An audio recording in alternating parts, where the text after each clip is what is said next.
Ok. ¿Se acuerdan? Tienen que participar conmigo. Estamos en la serie que... Muy bien. Y se acuerdan, Jane explicó que fue el pastor y el autor Robert Morris. Él hace muchos años escribió ese libro y estamos tomando casi palabras, bueno, no palabras por palabras, pero mucho de lo que estamos hablando la semana pasada, hoy y en 8 días de esta serie de que él ha hecho muchísimas veces en muchos idiomas, pues quizás no en tantos idiomas, pero por ejemplo nosotros hoy en español, y que viene de su libro que tiene el mismo nombre. Entonces, ¿cuál es ese examen o prueba que tenemos en la Biblia? ¿Ya listos para escuchar cuál es? ¿Sí? ¿Sí? Bueno, escuché más o menos aquí. ¿Ustedes ya listos para escuchar? Ese examen es cada vez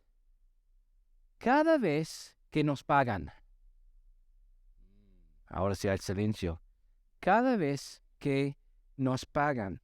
A ver, ¿quién aquí recibe su sueldo, salario o lo que quieren decir una vez al mes? Levanten la mano con confianza, una vez al mes. Aquí hay 1, 2, 3, 4.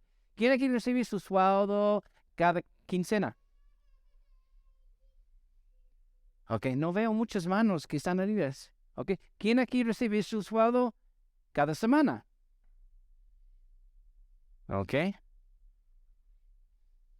¿A cuántos nunca se les paga?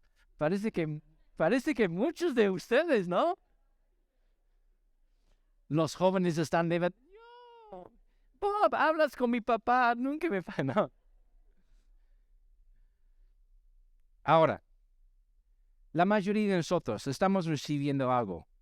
Sea mucho o sea poco, estamos recibiendo ingresos, sueldo, salario, bono, lo que sea. El domingo, ¿no? Así se llama aquí. Yo me acuerdo que me enseñaron en Cuernavaca cuando estamos ahí, que lo que les den a sus hijos es su domingo, ¿no? Sus monedas, ¿no? Lo que sea.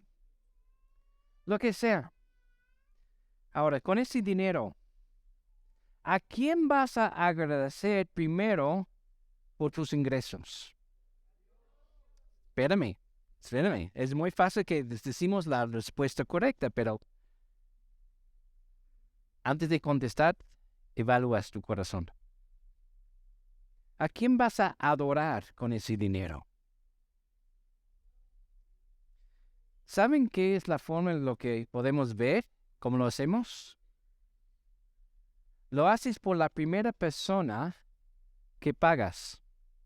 Con tu ingreso, si la primera persona o cosa que pagas es tu Visa, Mastercard, tarjeta de crédito o tu renta, ¿qué les digo? ¿Qué les digo?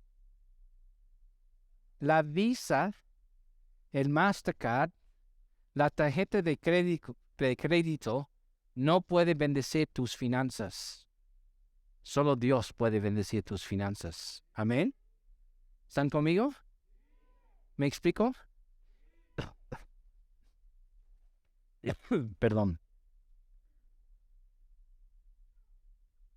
¿A quién vas a pagar primero con tus entradas? Porque la Visa no puede bendecir tus finanzas. Si no lo has adivinado, hoy vamos a hablar de los... Pero díganlo con gozo. De los diezmos. Hoy vamos a hablar de los diezmos. Ay, Bob, no, ¿por qué quieres tocar este tema? No, ese es muy personal, ese es muy confidencial, ese es entre yo y Dios, ese no. ¿Saben que en la Biblia Jesús habla muchísimo de nuestro dinero? ¿Supiste? De hecho, Él habla mucho más del dinero que habla del asunto de la fe. O de muchos otros asuntos. Habla más Jesús y la Biblia del dinero. Entonces, si Jesús habla del dinero, ¿no crees que nosotros podemos también, como iglesia, hablar del dinero? ¿Sí o no? ¿Sí? Entonces, ¿están listos? ¿Se acuerdan lo que Jane dijo la semana pasada? Creo que tengo la cita aquí en Mateo 6:21. Donde esté tu tesoro, ahí estarán también los deseos de tu corazón. Por eso Jesús habla tanto del dinero, porque Él sabe, Dios sabe que es un asunto que está pegado a nuestro corazón. Entonces, amigos, agárrense de la silla. A ver, agárrense de la silla. Agárrenla, porque vamos a hablar duro y directo, transparentes, sin darnos vueltitas. Vamos a entrar directo en este asunto. ¿Me dan permiso para hacerlo hoy? Pues ni modo, si no me dan permiso, lo voy a hacer de todas formas. ¿Ok? ¿Ya listos?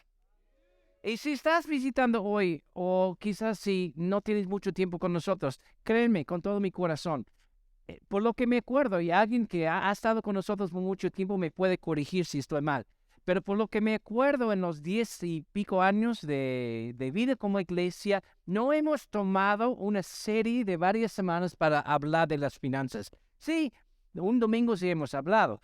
Cada domingo, pues tenemos un chancecito para que podamos meter los sobres y hacer los diezmos, pero para hablar por varias semanas de ese asunto de nuestras finanzas, creo, y quizás estoy equivocado, pero por lo que me acuerdo, es la primera vez. Entonces, no lo hacemos muchas veces. Si estás visitando, no te sientes que te estamos obligando, nada más. Es algo que yo quiero que, pues no solo si estás visitando, para todos. Firmemente creo que es un asunto que si nosotros podemos seguir lo que la Biblia nos enseña, va a traer bendición. Amén. No queremos que sea un asunto de legalismo, para nada. ¿Se acuerdan? ¿Se trata del qué? Acuérdense lo que Jane dijo. ¿Se trata del qué? Del corazón. Es un asunto del corazón. Ok, entonces tengo 3 puntos. Primer punto, el diezmo es una prueba. Por eso comencé hablando de las pruebas, los exámenes. Es una prueba. Malaquías 3:6 comienza diciendo, yo soy el Señor y no cambio. Por eso ustedes, descendientes de Jacob, aún no han sido destruidos. Aquí dice que Dios no cambia. ¿Están de acuerdo con esto? Dios no cambia. Dios es el mismo Dios hoy que creó el mundo. El Dios del Antiguo Testamento, el Dios del Nuevo Testamento, el mismo Dios de hace 1000 años, de hace 500 años, de hace 100 años, el mismo Dios en 100 años, 200, hasta que viene Jesús y se acaba el mundo. Es el mismo Dios y no cambia. Lo que Él nos ha dicho hace 100 años, hace 1000 años, hace 2000 años, sigue siendo el mismo Dios. ¿Están conmigo? Dios no cambia. Dios no cambia. 7. Desde los días de sus antepasados han despreciado mis decretos y los han desobedecido. Ahora, vuelven a mí y yo volveré a ustedes, dice el Señor de los ejércitos celestiales. Dice mucho en los pasajes que vamos a estar viendo en Malaquías. Dice muchas veces, dice el Señor de los ejércitos celestiales. Es el Dios de todo, es el Dios poderoso. Es el Dios que nunca cambia. Dice aquí los decretos. Ahora, hay diferentes versiones. Quizás en tu Biblia, si tienes otra versión, tiene otra palabra. No decretos. Quizás dice mandamientos. Quizás dice otras cosas. En inglés hay una versión que dice ordenanzas. Cualquiera de esas palabras, decretos, mandamientos, ordenanzas, esas palabras significan, y acuérdense que esas palabras vienen del Dios que nunca cambia. ¿Están conmigo? Que nunca cambia esas palabras. ¿Qué significa? Decretos, mandamientos, ordenanzas, cosas así. Dice, principios ordinarios de conducta. O sea, es la forma normal que Dios quiere que actuamos. Si Dios dice, esta es mi ordenanza, este es mi decreto, está diciendo, esto es como yo quiero que ustedes actúan. Es la forma normal. No es algo que no es muy común o que es una vez al año no, es la forma normal de conducta. Está diciendo aquí los que han despreciado mis decretos. ¿Está hablando a quién? Pues en ese pasaje el pueblo de Dios, ¿no? Pero podemos tomarlo para nosotros, para todos los hijos, para todos los creyentes. Y el pueblo de Dios estaba fallando en su conducta normal, en lo que debería tener como una forma normal de caminar con Dios, de actuar, de vivir en su relación con Dios. Y Dios sigue hablando, pero usando palabras aún más fuertes. Dice aquí en 8, ¿debería el pueblo estafar? Wow, ese sí es una palabra fuerte, ¿sí o no? ¿Sí o no? ¿O no? Pues para mí es una palabra fuerte. ¿Debería el pueblo estafar a Dios? Sin embargo, ustedes me han estafado. Wow. ¿Ustedes gustarían escuchar a Dios decirte, tú me has estafado? ¿Es fuerte, sí o no? Es fuerte. Gracias, Rubén y las otras personas. Contéstame bien. Vamos a seguir juntos en esta plática.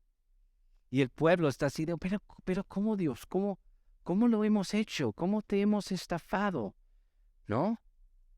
¿Qué quieres decir? ¿Cómo te hemos estafado? Y dice, sigue hablando aquí, en 8b y 9. Me han robado los diezmos y ofrendas que me corresponden.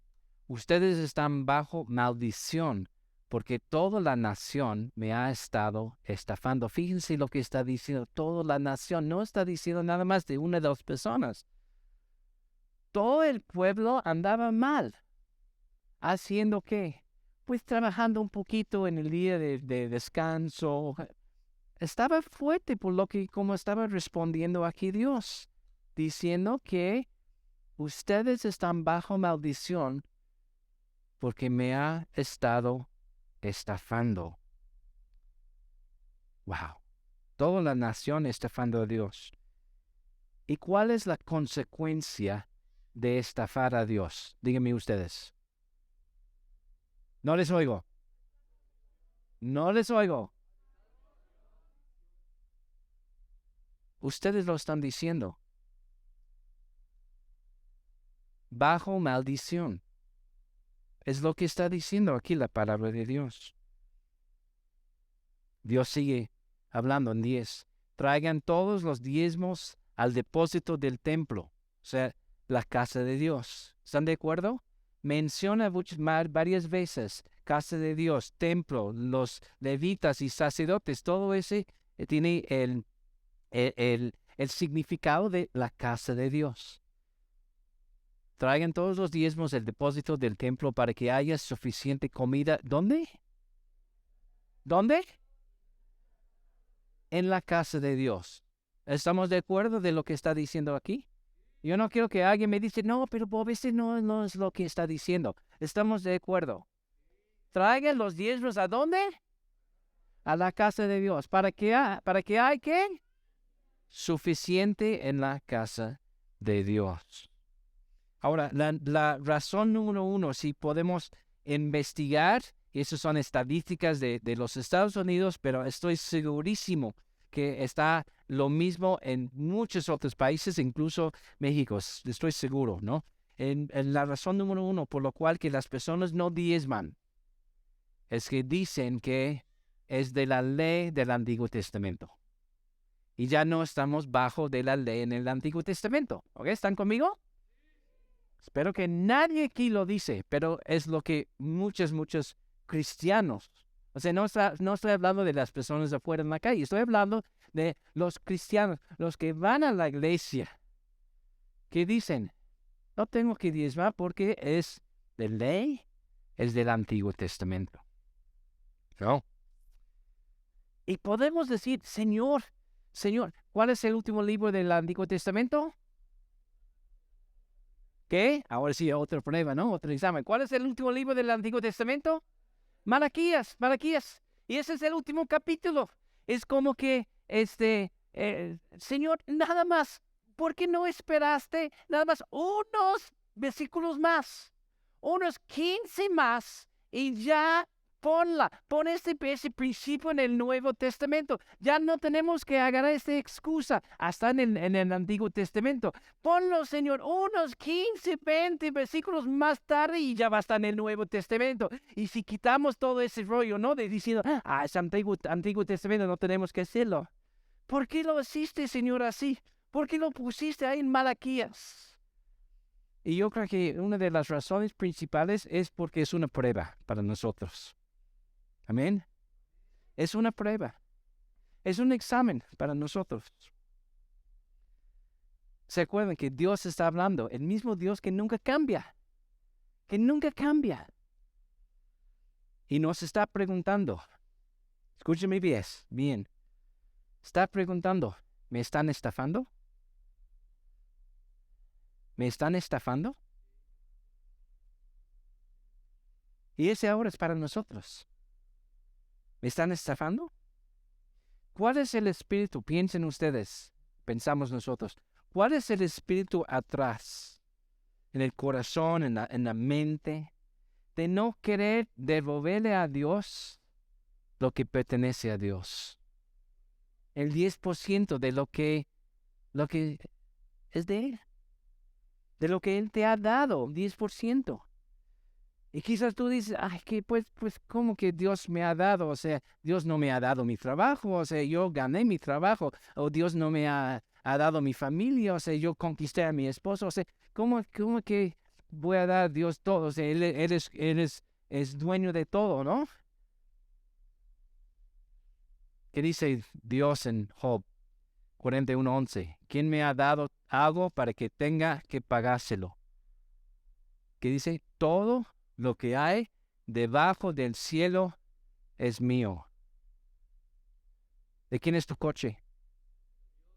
¿De quién es tus finanzas? ¿Tu familia? ¿Tu trabajo? ¿Tu Xbox? Todo es de Dios. Todo. ¿Y qué está atrás de ese espíritu que dice, ¿por qué tengo que darle a él 10%? Todo lo que tenemos viene por la gracia y misericordia de Dios. El mismo Dios que nunca cambia. Amén.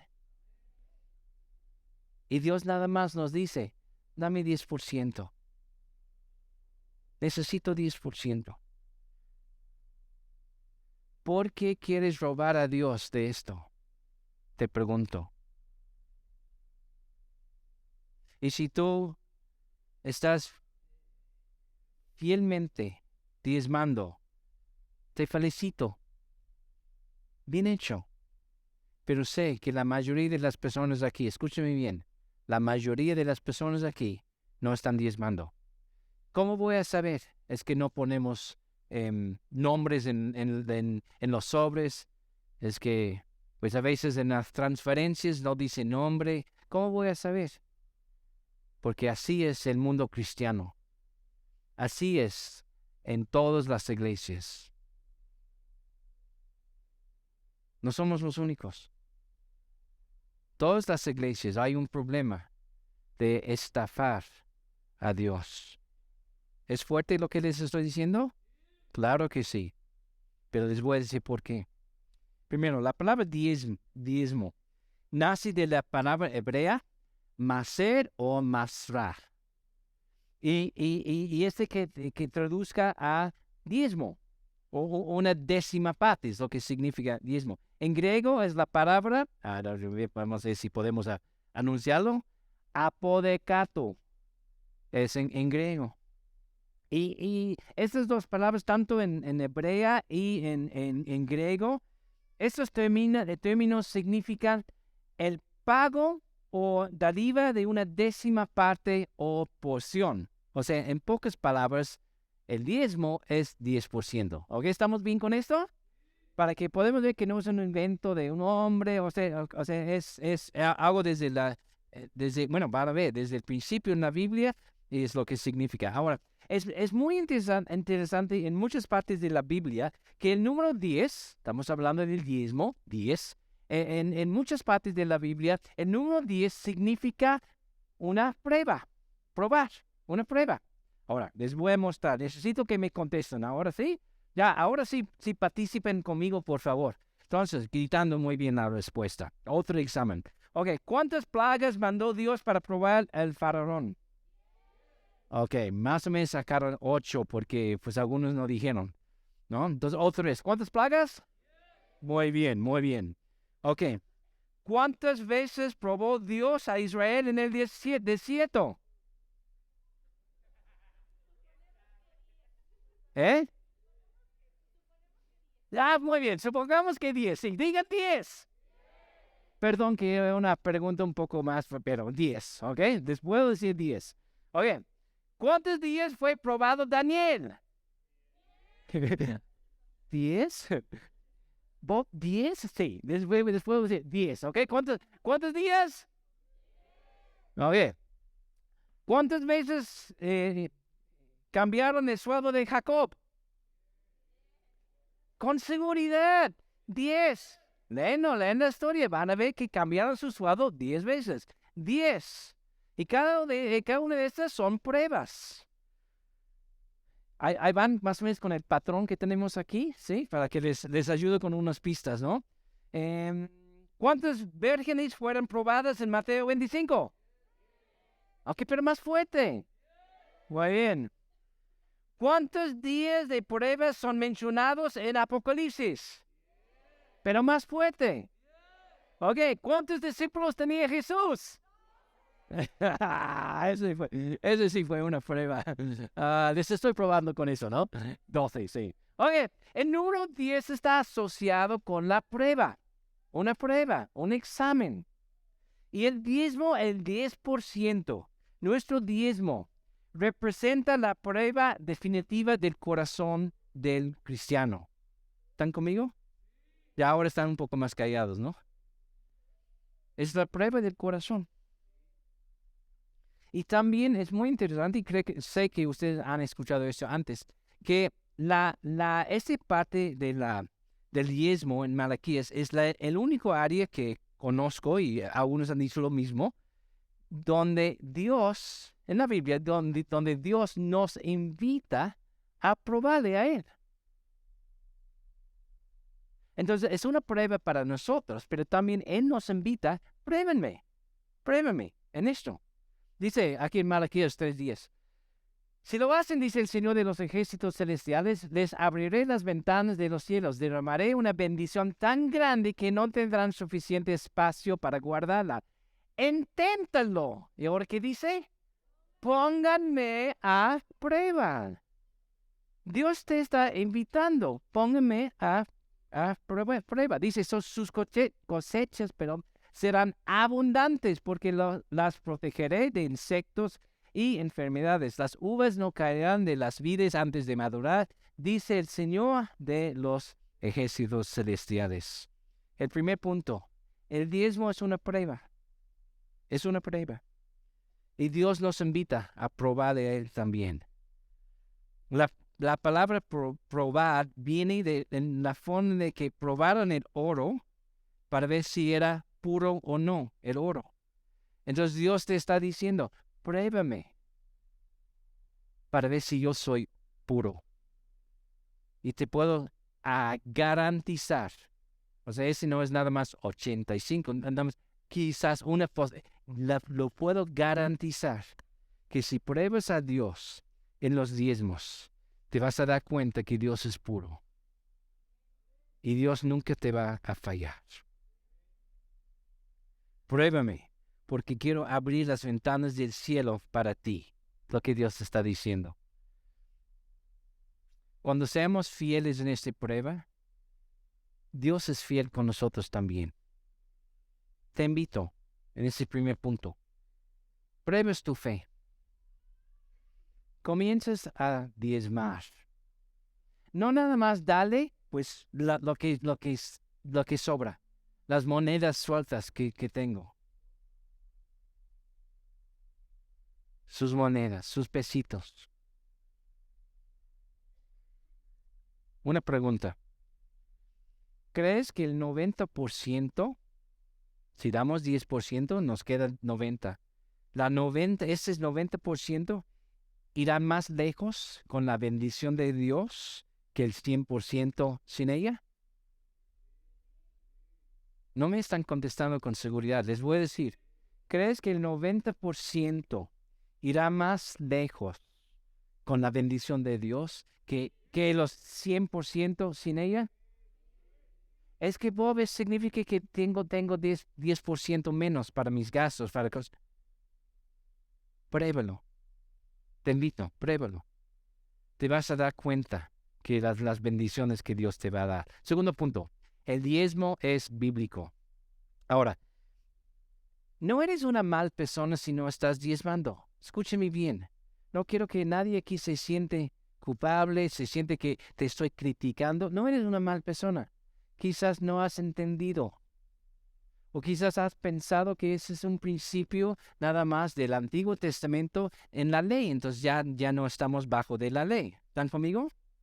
Hemos visto Malaquías hablando de esto. Pero ¿saben que el diezmo comenzó mucho más antes?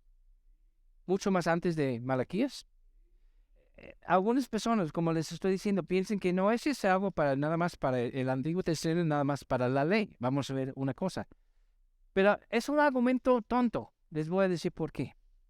Aunque les muestro que no vino vino antes de la ley. Pero por cualquier argumento que decimos, nada más es durante la ley y ya no estamos bajo de la ley. La ley dice que no debemos matar, ¿sí o no? Que no debemos robar, ¿sí o no? Que no debemos ser adulterios, ¿sí o no? Ok, entonces el argumento que, bueno, tengo que diezmar porque ya no estamos bajo de la ley, significa que ahora si no estamos bajo de la ley, ya puedo matar, ya puedo robar. ¿Me explico el argumento de las personas que dicen, pues es bajo de la ley, entonces ya no tenemos que... No, es un argumento tonto, no podemos. Pero quitando ese, porque sabemos bíblicamente que venía ese principio bíblico de diezmar antes de la ley, como vamos a saber. Génesis. Sabemos que Génesis, ya. Dice aquí, 14, 18 a 19. Y Melquisedec, rey de Salem y sacerdote del Dios Altísimo, le llevó pan y vino a Abraham. Melquisedec bendijo a Abraham con la siguiente bendición. Bendito sea Abraham por Dios Altísimo, creador de los cielos y de la tierra. Seguimos. Y bendito sea Dios Altísimo que derrotó a tus enemigos por ti. Luego Abraham dio a Melquisedec una 10ª parte, diezmo, de todos los bienes que había recuperado. Abraham dio a Melquisedec un diezmo. ¿Saben cuándo pasó esto? Un poco menos de 500 años antes de que llegó la ley. Antes de la ley. Ahora, quizás ustedes están diciendo, pero ¿qué tiene que ver con Dios y cosas así? Según el libro de Gálatas, Abraham es nuestro padre de la fe espiritual. ¿Ok? ¿Estamos bien con esto? ¿Sí? No les escucho. ¿Estamos bien con eso? Pues lean Gálatas para que puedan ver que sí es cierto. Y dicen que Melquisedec es un tipo de Jesucristo. Ahora, escúcheme. Algunos maestros bíblicos prominentes, eruditos, piensen que incluso podría haber sido el mismo Jesucristo. Ahora no voy a entrar en este debate, pero es una teoría que muchos están diciendo. Los títulos de Melquisedec eran Rey de Justicia, Rey de Paz. Así que Abraham, nuestro padre espiritual, diezmó a Melquisedec, quien era el mismo Jesucristo, o por lo menos todos los expertos están de acuerdo. Quizás si no dicen no era el mismo Jesucristo, por lo menos están de acuerdo que era Melquisedec una representación simbólica de Cristo. Y esto pasó, entonces Abraham estaba dando a esa representación simbólica de Cristo unos 400 años antes de la ley. Entonces tenemos aquí pasajes que muestran que el principio de diezmar no es algo que llegó durante la ley. Es algo que ha estado desde el principio en la Biblia. Dice aquí Génesis 28, 22. Y esta piedra que levanté como columna conmemorativa será un lugar de adoración a Dios. Y yo le daré a Dios una 10ª parte de todo lo que Él me dé. Jacob, quiero regresar que ese de Melquisedec era 500, no 400. Ese es lo que pasó 400 años. Jacob, ¿se acuerdan la historia ustedes? Jacob tenía un encuentro especial con Dios. Un encuentro que cambió su vida. Y como agradecimiento a Dios por ese encuentro especial con Dios, dijo que y yo le daré a Dios una 10ª parte de todo lo que Él me da.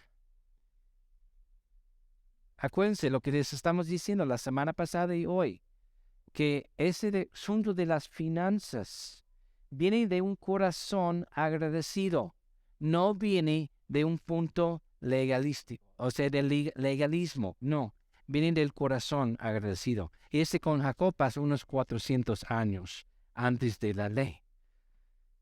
El principio está en la Biblia. El diezmo es bíblico. Si Jesús dice, debemos diezmar, ¿lo harías? No me contestan. ¿Lo harías?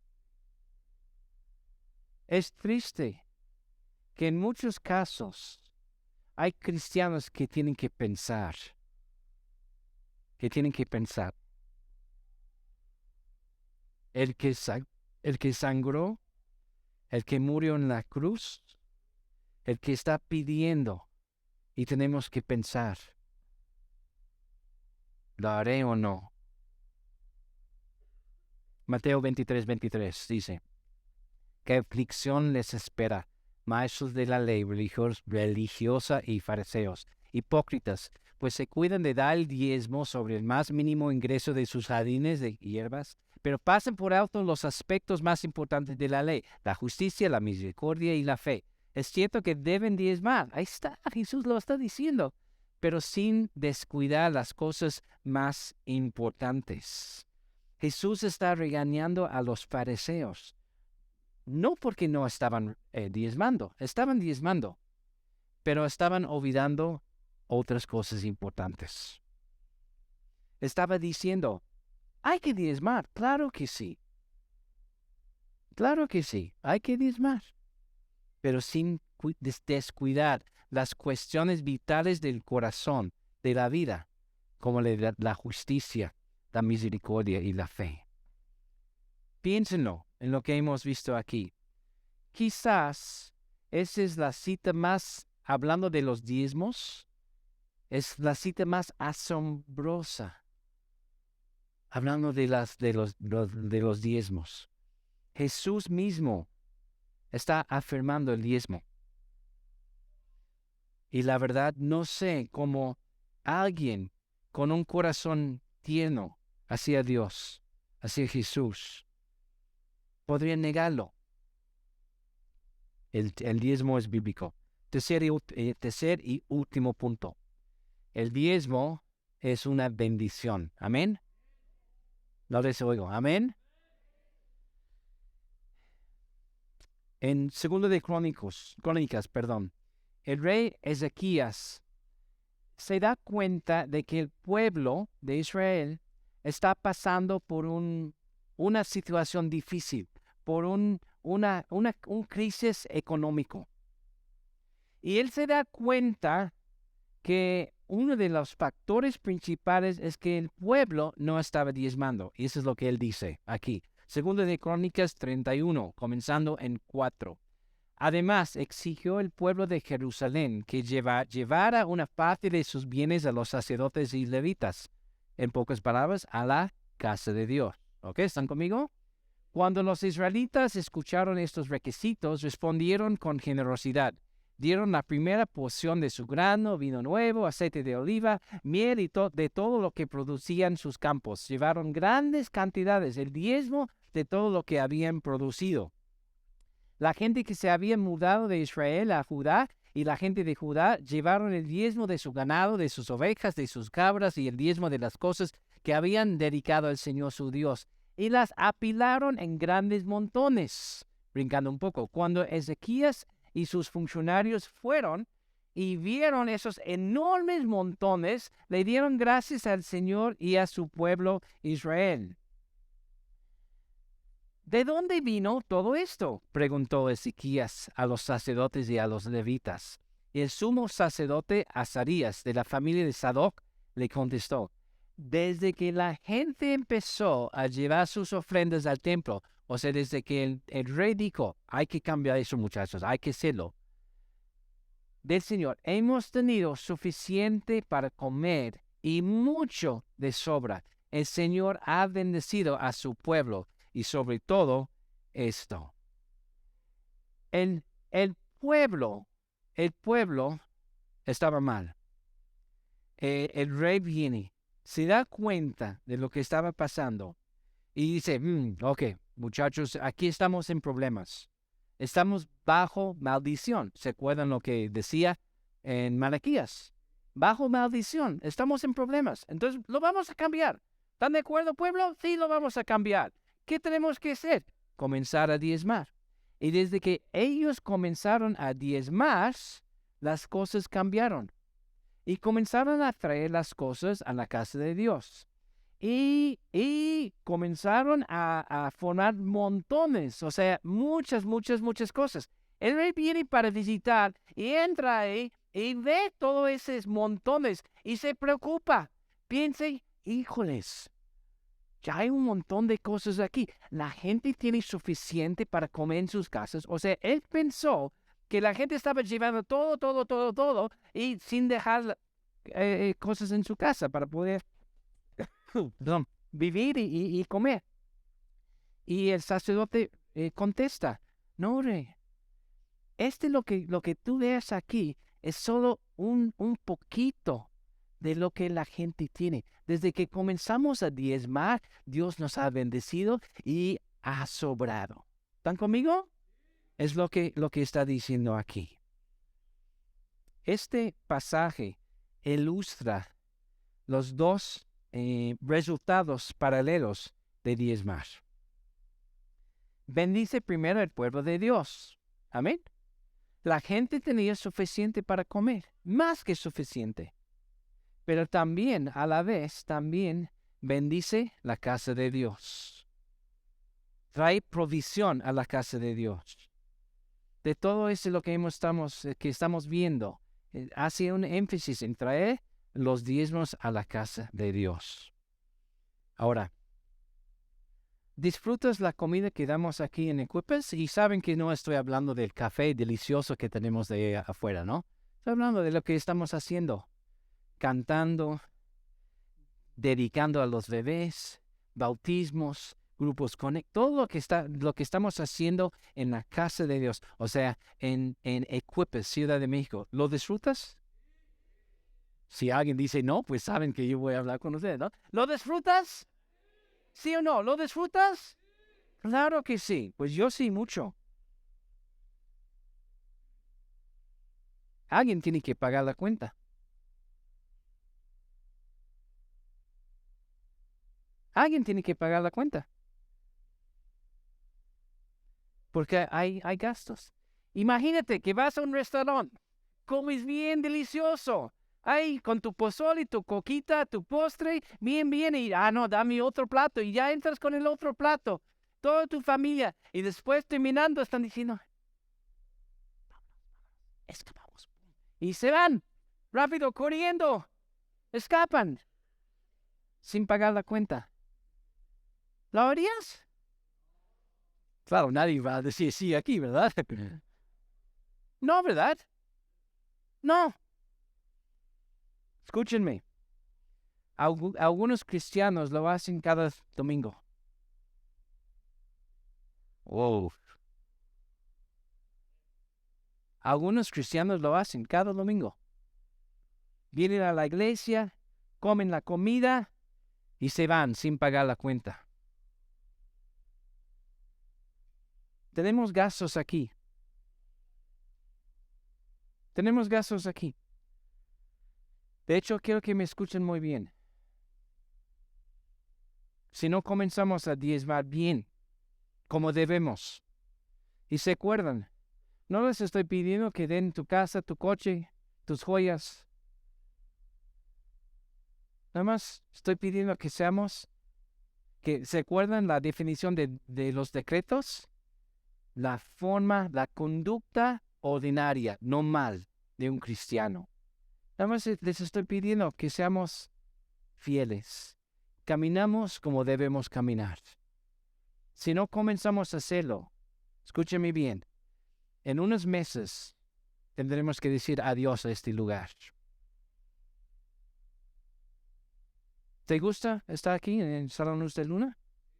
Yo sí. Pues primero no cabemos ahí en las oficinas. No tendremos que hacer 2 servicios y en un ratito 3 servicios.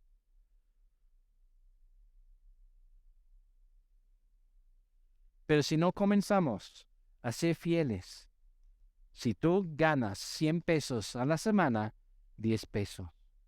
Si tú ganas 1,000 pesos, 100 pesos. Si tú ganas 10,000 pesos, 1,000 pesos. Es todo lo que Dios pide de nosotros.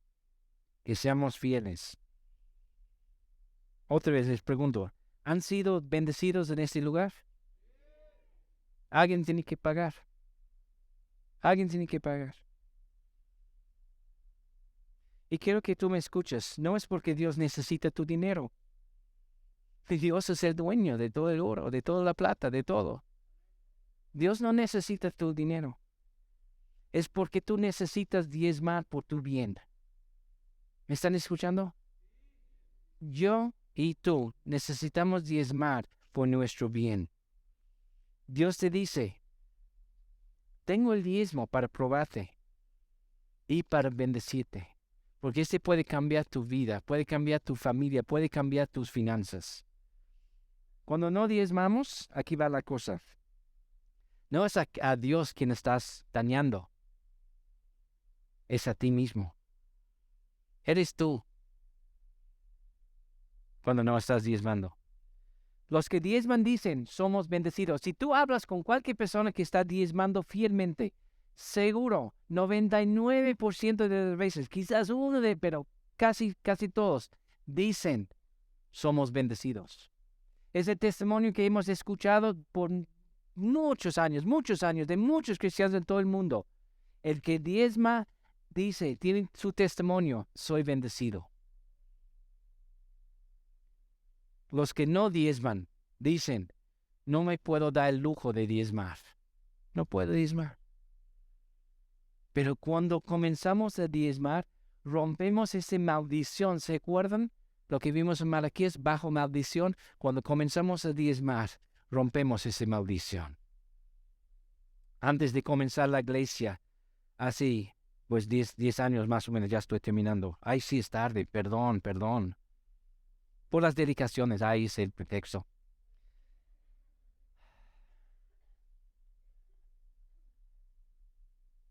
Antes de comenzar la iglesia, mi esposa y yo diezmamos cuando pudimos, diezmamos cuando quizás llegó una ofrenda especial, cuando pudimos buscando y siempre tuvimos una vida justa, una vida cuando venía un recibo, algo que tuvimos que pagar, era pues de dónde agarramos, cómo lo vamos a hacer, ¿no? Muchas veces tuvimos que comprar, de vender coches para poder ir a Nueva Zelanda, vender nuestro coche para pagar los boletos y en Nueva Zelanda orar que Dios nos iba a bendecir con algo para poder, regresando, a comprar otro coche. Así era nuestra vida.